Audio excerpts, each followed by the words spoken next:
आज है हरियाणा का यह पवित्र धर्म नगरी सोनीपत में नगर की शोभा देख करके लग रहा था कि जैसे संघ का प्रवेश चातुर्मास के लिए हो रहा हो।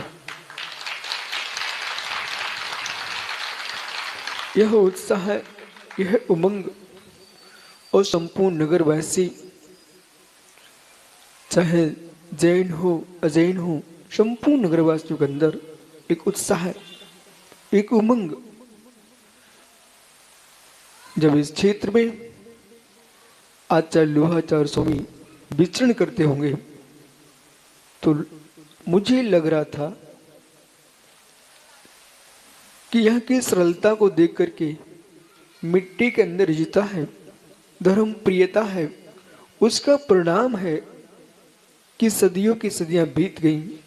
भगवान ऋषभ देव को भारत की भूमि पर जन्म लिए करोड़ों करोड़ों वर्ष निकल चुके हैं, लेकिन ऐसा जीवन जीना चाहिए जीवन में कि करोड़ों वर्षों के बीतने के बाद भी उनका शरीर नष्ट हो गया परंतु उनका यश नष्ट नहीं हुआ।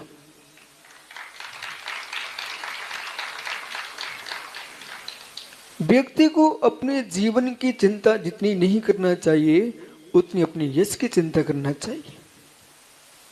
वो यश की चिंता करेगा व्यक्ति तो चारित्र अपने आप पलेगा। पुनः पुनः सुनना, व्यक्ति को, विधायक जी, सांसद जी, अपने जीवन की चिंता नहीं करना चाहिए। जीवन को तो बचाने की सामर्थ्य किसी के पास नहीं है। श्री राम अपने जीवन को नहीं बचा पाए, नारायण कृष्ण अपने जीवन को नहीं बचा पाए, हनुमान अपने जीवन को नहीं बचा पाए, कौरव पांडव नहीं बचा पाए।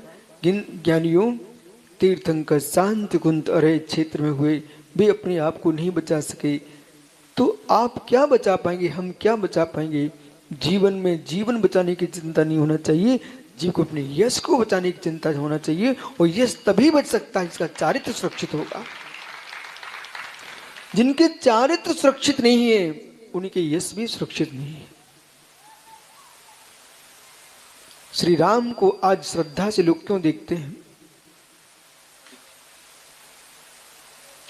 राम ने अपना सुख नहीं देखा, अपना चारित्र देखा। और जिसने सुख देखा वो चारित्र नहीं देख सकता। महात्मा बोले, जिसने सुख देखा वो चारित्र नहीं देख सकता।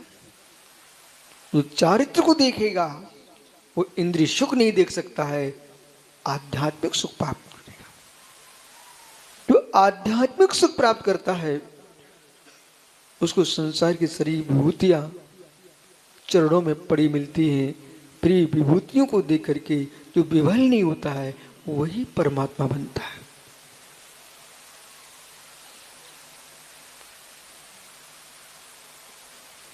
एक और संसार की सुख सामग्रियां हैं।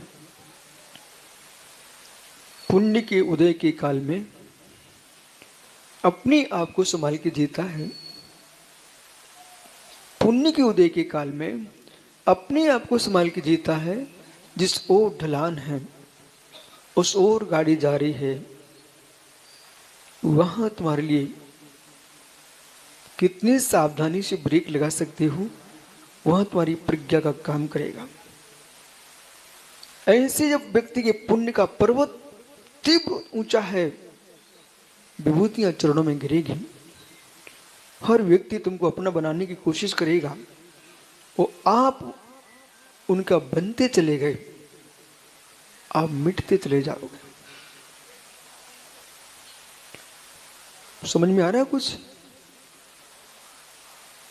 साधु हूं, सम्राट हूं, राजनेता हूं, वाह, समझो मैं क्या कह रहा हूं। इनको अपने आप में यूं सोचना चाहिए, मैं पर्वत की चोटी पर हूं। वो पर्वत की चोटी से मैं नीचे उतर रहा हूं। तो जब नीचे उतरता है व्यक्ति तो गति अपने आप द्रुत हो जाती है, क्षिप्र गति होती है। उसमें आपको अपने पैर कितने थामना पड़ते हैं। और पैर नहीं संभाले तो नीचे उतरने के पहले नीचे गिर जाओगे। ऐसे जब जीव का प्रबल पुण्योदय होता है, चारों ओर से भीड़ जुड़ती है, चारों से लोग आपको अपना मानते हैं, और उस अपने मानने के काल में ही अपने आप को नहीं संभाल पाए और किसी की मुस्कुराहट में तुम्हारी मुस्कुराहट प्रवेश कर गई, तुम्हारी मुस्कुराहट समाप्त हो जाएगी। गूढ़ रहस्य को समझे मैं क्या बोला हूं। उतरते उतरते सामने कोई मुस्कुरा रहा था, उसकी मुस्कुराहट देख करके आप भी यति मुस्कुराने लग गए। तो जब दृष्टि तुम्हारी सामने वाले पर थी, मुस्कुराहट पर थी, इतने पैर फिसल गया, मुस्कुराहट समाप्त हो गई। जिनके यश तीव्र है, पुण्य तीव्र है, ख्याति तीव्र है, ऐसे लोगों को चाहिए है नीचे देख के चलें, नीचे देख के चलें, नीचे देख के चलें। ऊपर जाना है तो नीचे देख के चलें, ऊपर जाना है तो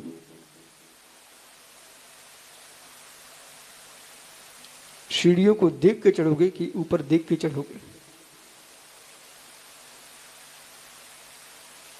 ऊपर चढ़ने वाला भी सीढ़ियों को देख के चढ़ता है।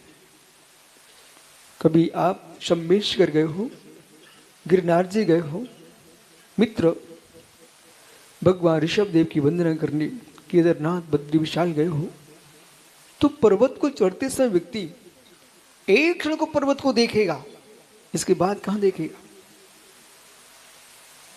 लक्ष्य को देख करके, लक्ष्य को ऊंचा देखना चाहिए, पर लक्ष्य पर चढ़ने के लिए नीचे देखना चाहिए।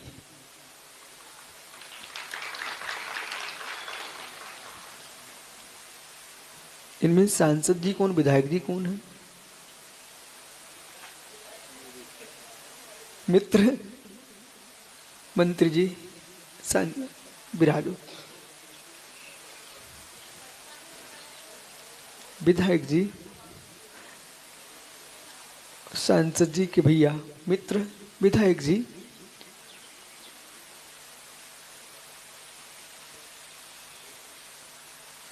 हर घर में से हाथ जोड़े मिले आप। यदि हाथ जोड़े ना मिलते तो ये लोग तुम्हारे हाथ जोड़ते ना मिलते। हाथ